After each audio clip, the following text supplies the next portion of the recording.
direct narration and the other one is indirect narration.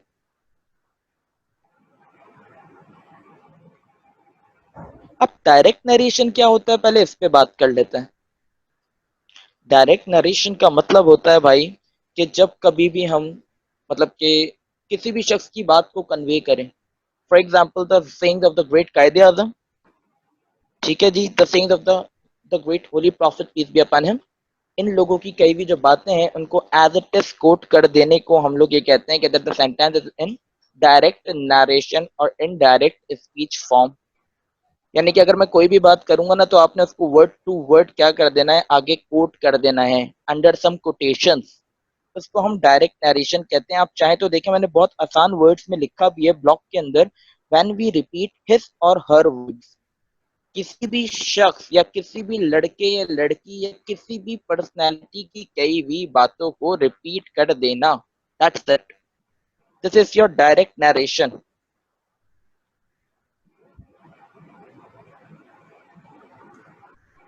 बिल्कुल sir, आपने बिल्कुल सही हाईलाइट किया।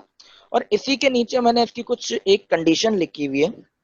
In case of direct narration it has two parts, इसके दो पार्ट्स होते हैं। एक आपका होता है reporting speech and the other one is reported speech.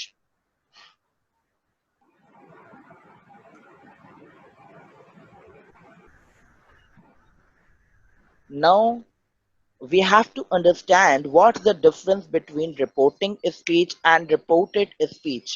इन दोनों में फर्क क्या है? फर्क यह है कि रिपोर्टिंग स्पीच का मतलब किसी की भी कई भी बात को हम बहुत सारे लोगों के सामने या किसी एक के सामने किसी भी तीसरे या दूसरे बंदे के सामने उसकी हम रिपोर्टिंग कर रहे हैं।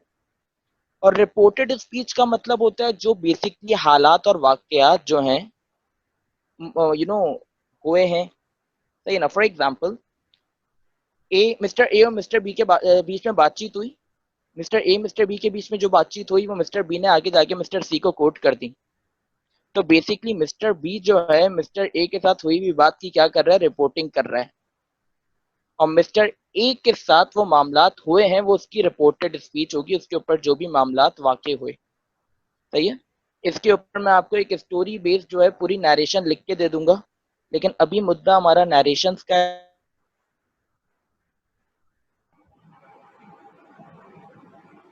स्पीच। सर इसकी एग्जाम्पल काइंडली दिखाइएगा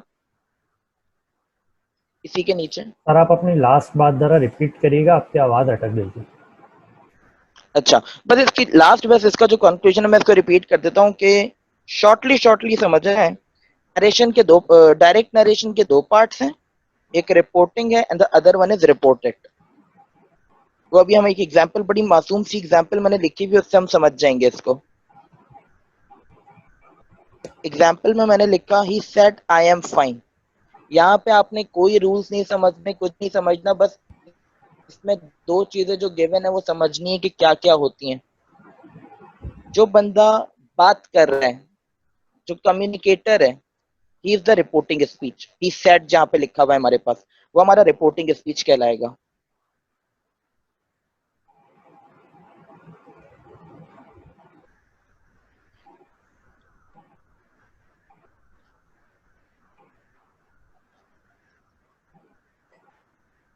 और जिस शख्स के बारे में बात हो रही है, जिस शख्स के बारे में बात की जा रही है, जैसे कि आई एम फाइन लिखा हुआ है, तो उस वो जो ठीक है, उसकी जो तबीयत बहुत बेहतर है, वो रिपोर्टेड है बेसिकली। वो अपने हालात बता रहा है, तो that is known as reported speech. अब ही सेड, ही ने किसको क्या कहा, किससे कहा, यहाँ पे इस चीज का जिक्र नहीं है। बस ही ने रिपोर्टिंग की है आई के बारे में, और आई के साथ ये रिपोर्टेड हुआ है। अब आई कौन है इसको हम नहीं जानते, हमें तो बस सिर्फ और सिर्फ नरेशन समझना, ये हमारा मकसद है। ठीक है जी।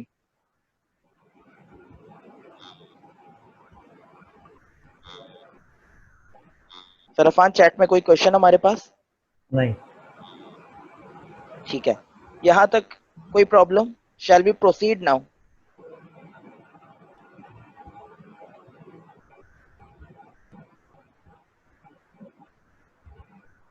ओके जी। सर अब बिल्कुल इसके बराबर वाले पोर्शन में ही आ जाएं आप। हमारे पास जो रिपोर्ट इनडायरेक्ट नरेशन है, ऊपर ही हमें दोबारा जाना पड़ेगा।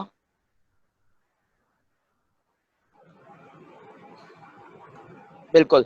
इनडायरेक्ट नरेशन क्या होता है, बहुत सीधी सीधी बात कही हुई है।